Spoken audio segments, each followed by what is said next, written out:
Hi everyone, this is Meenu Babbar and welcome to my channel. आज मैं आपके साथ एक बहुत ही प्यारी सी कहानी शेयर करने वाली हूँ। ये कहानी मैंने हाल ही में एक बुक में पढ़ी, तो मुझे लगा कि ये कहानी आप तक भी पहुँचनी चाहिए। ये कहानी लिखी हुई है मनु भंडारी द्वारा, जो भारत की एक सुप्रसिद्ध कहानीकार रही। तो उन्हीं की कहानी है जिसका शीर्षक है सियानी भुआ। ये सियानी भुआ शायद नाम उन्होंने इसलिए दिया क्योंकि वो उन्हीं की भुआ की कहानी है। तो कहते हैं कि भुआ का नाम सियानी इसलिए पड़ा क्योंकि वो बहुत ही समझदार और सियानी थी। बचपन से ही उन्हें अपना हर काम बहुत समझदारी से करने की आदत थी और वो ज़रा सी भी चूक या गलती बर्दाश्त नहीं करती थी।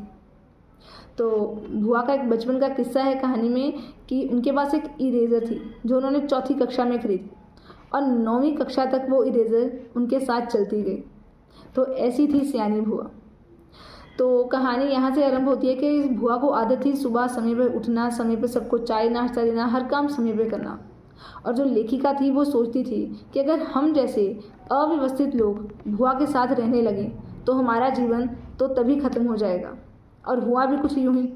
लेखिका के पिताजी ने उन्हें भुआ के पास जाकर अपनी आगे की पढ़ाई करने के लिए कहा। तो लेखिका ने अपने पिताजी से कहा कि इससे अच्छा है कि मैं अनपढ़ रह लूँ, पर भुआ के साथ रहना उन्हें कभी भी मंजूर नहीं था।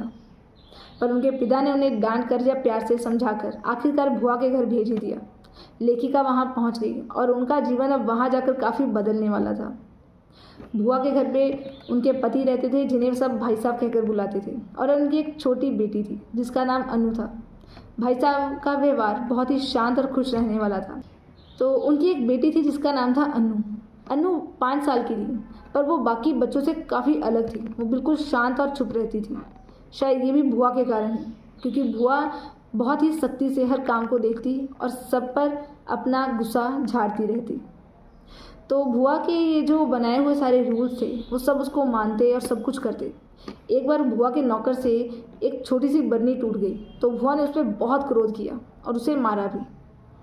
तो भुआ के शायद इसी आदतों के कारण एक बार अनु बीमार पड़ गई और उसे काफ़ी तेज़ बुखार हो गया। तो दवाइयों से भी उसका इलाज नहीं हो पा रहा था। तो तभी डॉक्टर ने ये सलाह दी कि बच्ची को पहाड़ों पर लेके जाया जाए, वहीं जाकर वो ठीक हो जाएगी। तो तभी भाई साहब ने डॉक्टर को भुआ के व्यवहार के बारे में बताया। तो ये सुनते ही डॉक्टर ने उन्हें कहा कि ऐसा कीजिए कि बिना माँ के ही बच्ची को पहाड़ों पर लेके जाया जाए। जब ये बात भुआ को पता चली तो भुआ बहुत क्रोधित हो गई और उन्होंने ये कहा कि कैसा ज़माना आ गया है कि एक माँ को ही बच्ची का दुश्मन बना दिया गया यहाँ। पर फिर भी कुछ ना कुछ करके भुआ मान गई और आखिरकार अनु और भाई साहब जाने के लिए रवाना हो गए।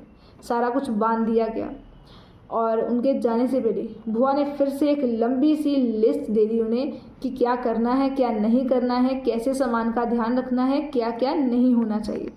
ये लेकर भाई साहब और अनु वहाँ से निकल पड़े। तो भुआ ने ये सख्त हिदायत दी थी कि रोज़ चिट्ठी लिखना। जब भाई साहब वहाँ पहुँचे तो उनको चिट्ठी लिखते थे, तो भुआ भी फिर से चिट्ठी में अपना जवाब लिखती और फिर से वही सारे नियम और कानून बीच में लिख के भेज देती। तो भुआ के ऐसे व्यवहार से चल रही थी ज़िंदगी। और हुआ यूँ कि भाई साहब का पत्र आना बंद हो गया। बहुत दिनों तक जब भाई साहब का पत्र नहीं आया तो भुआ बहुत परेशान हो गई और लेखिका के कमरे में आकर ज़ोर से रोने लगी। तभी अचानक कमरे में नौकर आया और उसने एक चिट्ठी लाकर भुआ के हाथ में थमा दी।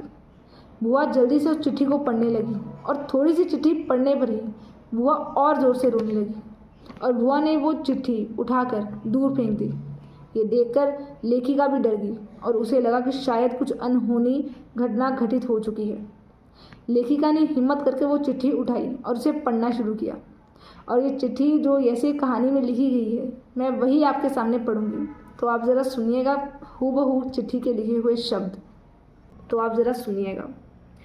प्रिय सियानी, समझ में नहीं आता कि किस प्रकार तुम्हें यह पत्र लिखूं, किस मुंह से तुम्हें यह दुखद समाचार सुनाऊं। फिर भी तुम इस चोट को धैर्यपूर्वक सह लेना। जीवन में दुख की घड़ियां भी आती हैं और उन्हें साहसपूर्वक सहने में भी जीवन की महानता है। यह संसार नश्वर है, जो बना है वह एक ना एक दिन मिट जाएगा। शायद इस तथ्य को देखकर हमारे यहाँ कहा गया है कि संसार से मोह रखना दुख का मूल है।